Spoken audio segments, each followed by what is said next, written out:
दोस्तों नमस्कार, मैं हूं पंडित अवनीश दुबे और आप सभी देख रहे हैं आपका अपना YouTube चैनल हिंदू हृदय को। दोस्तों आज की इस वीडियो में हम जानेंगे क्यों जाना पड़ा था अर्जुन को अकेले ही 12 वर्ष के लिए वनवास। जी हाँ दोस्तों, वीडियो शुरू करने से पहले अगर आप सभी मेरे चैनल पर नए हैं तो कृपया इस चैनल को सब्सक्राइब करें और बेल आइकन की घंटी को जरूर प्रेस करें। दोस्तों महाभारत की कथा में आती है कि अर्जुन को एक बार एक नियम तोड़ने के कारण ही 12 वर्ष वनवास के लिए जाना पड़ा था। तो यह जानते हैं आखिर वो कौन सा नियम अर्जुन ने तोड़ा था जिसकी वजह से उन्हें अकेले ही 12 वर्ष का वनवास काटना पड़ा। दोस्तों अज्ञातवास के दौरान पांडवों का विवाह द्रौपदी से हो जाता है। अज्ञातवास समाप्त होने के बाद वो सब वापस इंद्रप्रस्थ लौट आते हैं। इंद्रप्रस्थ में राज्य पाकर धर्मराज युधिष्ठिर अपने भाइयों और द्रौपदी के साथ सुखपूर्वक रहने लगे। एक दिन की बात है, जब सभी पांडव राज्यसभा में बैठे थे तभी नारद मुनि वहां पहुंचे। पांडवों ने नारद मुनि का आदर सत्कार किया। वहां द्रौपदी भी आई और नारद मुनि का आशीर्वाद लेकर चली गए। द्रौपदी के जाने के बाद नारद ने पांडवों से कहा कि पांडवों, आप 5 भाइयों के बीच द्रौपदी एकमात्र पत्नी है, इसलिए तुम लोगों को ऐसा नियम बना लेना चाहिए ताकि आपस में कोई झगड़ा न हो, क्योंकि एक स्त्री को लेकर भाइयों में झगड़े मौत का कारण भी बन सकती है। ऐसा कहकर नारद मुनि उन्हें कथा सुनाई और वहां से चले गए। प्राचीन समय की बात है, सुंद और उपसुंद 2 असुर भाई थे। दोनों के बारे में ऐसा कहा जाता है कि दोनों जिस्म एक जान है। उन्होंने त्रिलोक जीतने की इच्छा से विधि पूर्वक दीक्षा ग्रहण करके तपस्या प्रारंभ की। कठोर तप के बाद ब्रह्मा जी प्रकट हुए।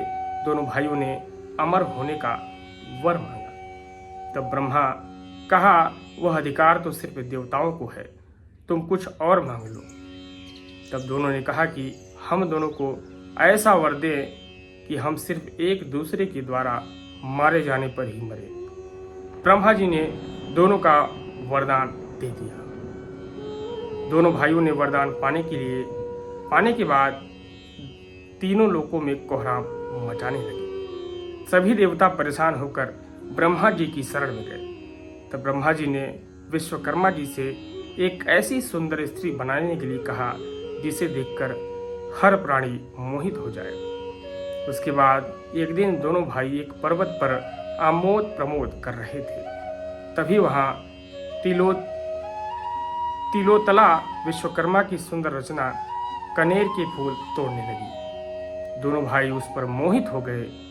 दोनों में उसके कारण युद्ध हुआ। सुंद और उपसुंद दोनों मारे गए। तब कहानी सुनाने के बाद नारद बोले, इसलिए मैं आप लोगों से यह बात कह रहा हूँ कि तब पांडवों ने उनकी प्रेरणा से यह प्रतिज्ञा की, एक नियमित समय तक हर भाई द्रौपदी के पास रहेगा। एकांत में यदि कोई एक भाई दूसरे भाई को देख लेगा तो उसे 12 वर्ष के लिए वनवास होगा। पांडव द्रौपदी के पास नियमानुसार रहते थे। एक दिन की बात है, लुटेरी ने किसी ब्राह्मण की गाय लूट ली और उन्हें लेकर भागने लगी। ब्राह्मण पांडवों के पास आया और अपना करुण रोदन करने लगा। ब्राह्मण ने कहा कि पांडव, तुम्हारे राज्य में मेरी गाय छीन ली गई है। अगर तुम अपनी प्रजा की रक्षा का प्रबंध नहीं कर सकते हो तो तुम निसंदेह पापी हो। लेकिन पांडवों के सामने अड़चन यही थी कि जिस कमरे में राजा युधिष्ठिर द्रौपदी के साथ बैठे हुए हैं उसी कमरे में उनके अस्त्र शास्त्र थे। एक और कौटुंबिक नियम और दूसरी तरफ ब्राह्मण की करुण पुकार।